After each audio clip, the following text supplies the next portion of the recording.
மரவள்ளி கிழங்கு பொரியல் எப்படி வைக்கலான்னு இன்றைக்கி பார்க்கலாம். இது ரொம்ப ஈஸியாக எளிமையாக செய்யக்கூடிய ஒரு பொரியல் வகை தான். இதை நம்ம ஈவினிங் ஸ்நாக்ஸாக கூட சாப்பிட்லாம். ஃபஸ்ட்டு அதுக்கு நல்ல மரவள்ளி கிழங்கை எடுத்து அதை நல்லா வாஷ் பண்ணிவிட்டு துண்டு துண்டாக கட் பண்ணி வச்சுக்கணும் தோல் நீக்கி. நல்ல சூடான கொதிக்கிற தண்ணியில் கொஞ்சமாக மஞ்சத்தூள் அப்புறம் உப்பு போட்டு கொதிக்க விடணும். ஆல்ரெடி கொதிக்கிற தண்ணியில் மரவள்ளி கிழங்கை ஊற்றி வேக வைக்கிறதுனால அது ரொம்ப ஈஸியாக சட்டுன்னு வெந்துடும். அதனால் கொதிக்கிற தண்ணியில் போட்டு வேக வைக்கிறது தான் ஈஸி. அப்படி போடும்போது கொதியிலே மரவள்ளி கிழங்கு நல்லா வெந்து வந்துடும். வெந்து வந்த மரவள்ளி கிழங்கை எடுத்து வச்சுக்கணும். துண்டு துண்டாக கட் பண்ணி வச்சுக்கிட்டோம்.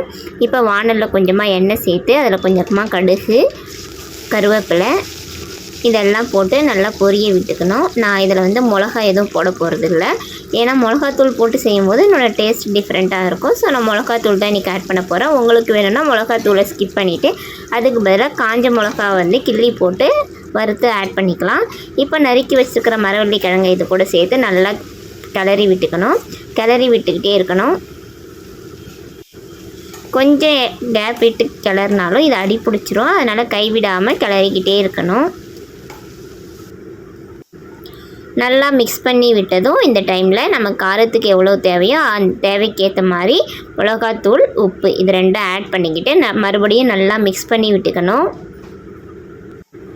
ரொம்ப நேரம் மிக்ஸ் பண்ணணும்னு அவசியம் இல்லை. அந்த மிளகாத்தூள், உப்பு இது ரெண்டும் நல்லா எல்லா கிழங்குலையும் படுற அளவுக்கு நல்லா மிக்ஸ் பண்ணி விட்டால் போதும். அவ்வளோதாங்க. ரொம்ப ஈஸியாக நமக்கு தேவையான மரவள்ளி கிழங்கு பொரியல் ரெடி. வீடியோ பிடிச்சிருந்தால் லைக் பண்ணுங்கள், ஷேர் பண்ணுங்கள், கமெண்ட் பண்ணுங்கள். தேங்க்யூ ஃபார் வாட்சிங்.